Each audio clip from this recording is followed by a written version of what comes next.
Is Master Roshi actually immortal? Well, the answer to that question is that it actually depends based off of what point of Dragon Ball we're referring to and what retcon is being changed at a given point in time.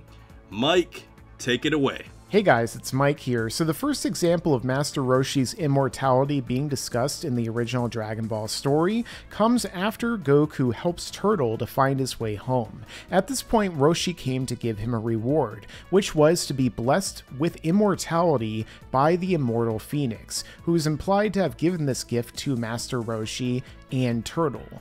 Now, interestingly, in the Japanese of the Dragon Ball anime, this remains. However, in the English dub, this was changed for a reason that's quite unknown to us at this time. That is when Master Roshi originally calls on a magic flying carpet. Come, magic carpet! Magic carpet? What in the world is a magic carpet? What's a magic carpet? It's a carpet you can sit on and fly anywhere you want. Just like with the Phoenix in this case, instead of it dying of food poisoning or whatever change, it simply doesn't show up or it's out to the cleaners. And so as a result, what ends up happening is that he decides to, just like in the Japanese, give Goku the Kintoun or Flying Nimbus as a gift, which ends up being Goku's companion for much of the original story. And the reason why Roshi was fine giving Goku this gift is because the fact that he was a little bit too dirty because, you know, Master Roshi's obsession with a certain type of magazine at that time, for example.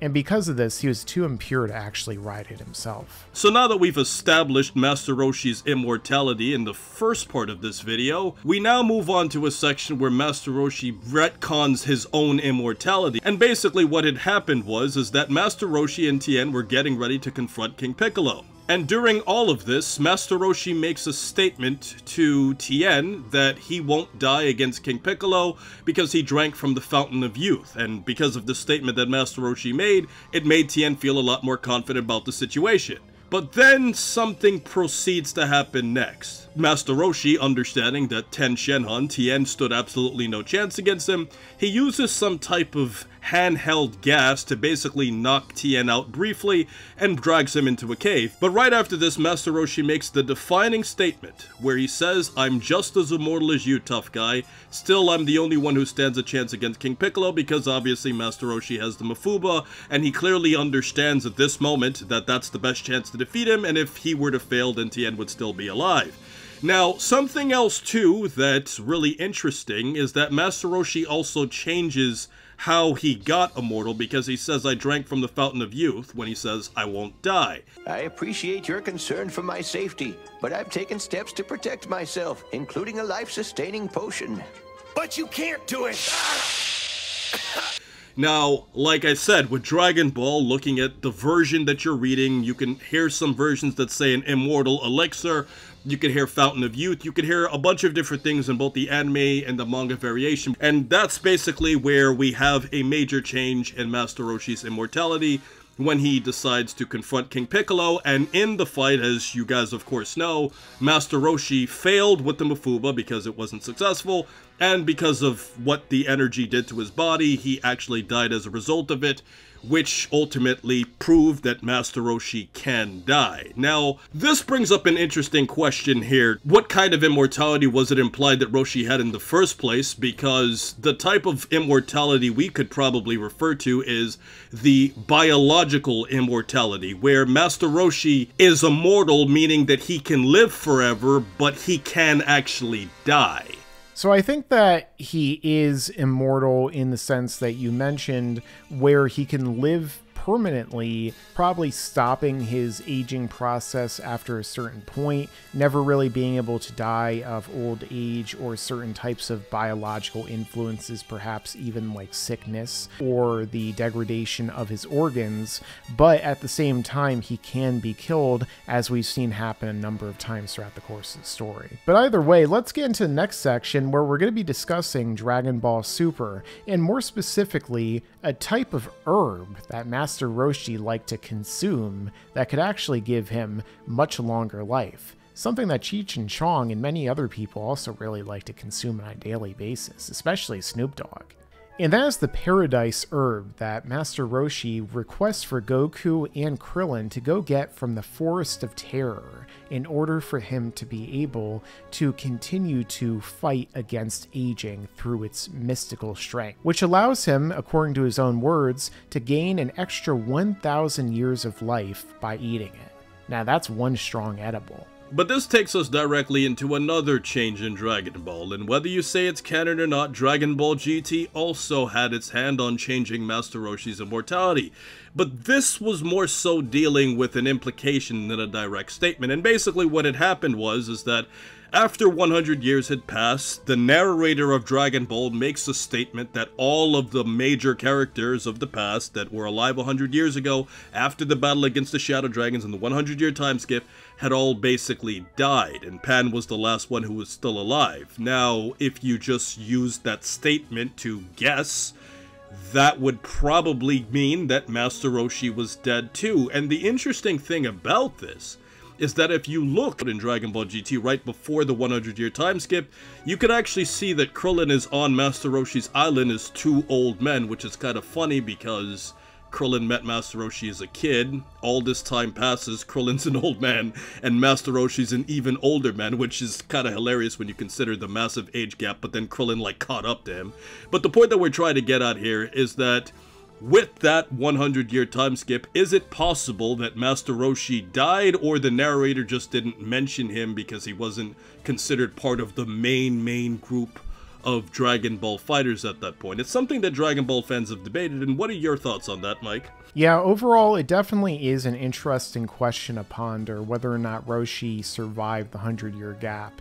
If he is immortal and he truly is able to extend his life, or maybe he just has a very long lifespan, as we'll be getting into soon, the question is with regard to whether he would have died by the time that Hero's Legacy rolls around. It's a lot like that video you did a little while back, which you talked about the mysteries during the time skip of Dragon Ball GT, where maybe people died of some kind of catastrophe or some kind of villain. Who really knows? But I know you discussed that more in depth. Yeah, and, you know, just to add to what you're saying here too, Mike, it's also really funny when you think about it from a visual perspective that Pan, who is the daughter of Gohan and the granddaughter of Goku, is still alive, and Master Roshi would still be on his island with Turtle. Like, isn't that kind of insane to think about how many generations have passed and Master Roshi would still be alive on his island? It's actually kind of depressing when you think about it. Like, Master Roshi's been alive so long that pretty much all of his students have died while he's still alive. Isn't that a horrible life? Yeah, that's definitely an interesting way to think about it, and I think for sure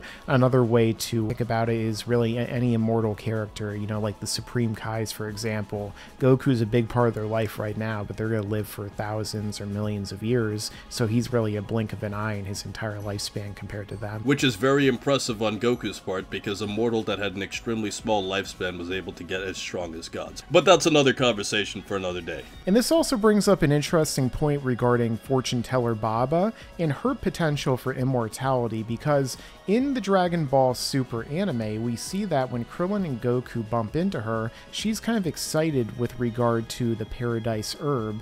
And of course, it brings up the question with regard to her own longevity, because Fortune Teller Baba is Master Roshi's sister, and she's actually even older than Master Roshi. In fact, there's a number of other characters who are around the same age as Roshi as well. The Crane Hermit, Mercenary Tao, and other people of that generation lived longer. And that, you know, it kind of ties into the Bible and ancient stories where people before a certain crisis event on Earth, a catastrophe, lived for a much longer span of time. However, in Dragon Ball, they also had a kind of catastrophe that occurred with the Demon King Piccolo attacking, of which Master Roshi was one of the survivors along with his sister and the Crane Hermit and Tao of that prior generation that was wiped away by the Demon King. So it's possible that people even lived for much longer during that period of time, and Roshi's kind of just a carryover from that stage. So there are implications in the Dragon Ball Super continuity that Fortune Teller Baba also has an extended lifespan, perhaps due to the Paradise Herb. However, in the original continuity of the Dragon Ball manga, it was implied that she was perhaps biologically immortal, just like her brother. Now, something else we can't forget here, Mike, is also dealing with the future timeline, where it's implied that Master Roshi died in the future timeline because there was a very, very brief scene, if you go back to the Zamasu arc, where we could see that Turtle is on top of Roshi's Kame house and is looking upwards. And there's no sign of Master Roshi in the future, and it seems like the house has been overgrown and nobody had really been there in a long time. Now, this brings up your question, was Master Roshi killed by the androids, or did he die of old age, or did he die because he didn't get to take the Paradise Herbs and it was running out? We can bring a whole bunch of things and connect different continuities, but basically the implication in the original history of Trunks was that Master Roshi was alive, and that he would still be alive because we saw him in a submarine with Poir and Turtle and Oolong. But then in Dragon Ball Super, he's nowhere to be seen, and none of those other animals that lived with Master Roshi were anywhere near to be seen either. So that means that the androids either kill them or they just died somehow. Mike, what are your thoughts on that? Yeah, it seems like it's implied that he is dead based upon what you were just explaining. And, you know, I could definitely see it being the case that if the androids didn't kill him, because we did see in the History of Trunks special, which seems to be the same continuity they're using in Dragon Ball Super, because of how we see Trunks become a Super Saiyan in that, it seems like Master Roshi was still alive in that submarine. However, afterward, it's possible that if the androids didn't kill him, Zamasu as Goku Black probably did. So it's a very strong likelihood that he's gone by that point in time. Otherwise, he probably would have been around to help, especially with regard to the Mafuba. Yeah, the only question would be really Turtle, because why is he alive, but then Oolong and Poir, assuming because Poir was with Roshi in the special, why are they gone? You know, that's a very interesting question, but you do bring up a really good point, which I've explained in another video, where Master Roshi did actually want to fight the androids in the anime adaptation of the History of Trunks. And the thing that we must also say is that Roshi was never mentioned or heard of in the manga variant, so it's very interesting to know if Toriyama ever thought that Master Roshi was dead in the manga continuity, but they changed it for the anime adaptation.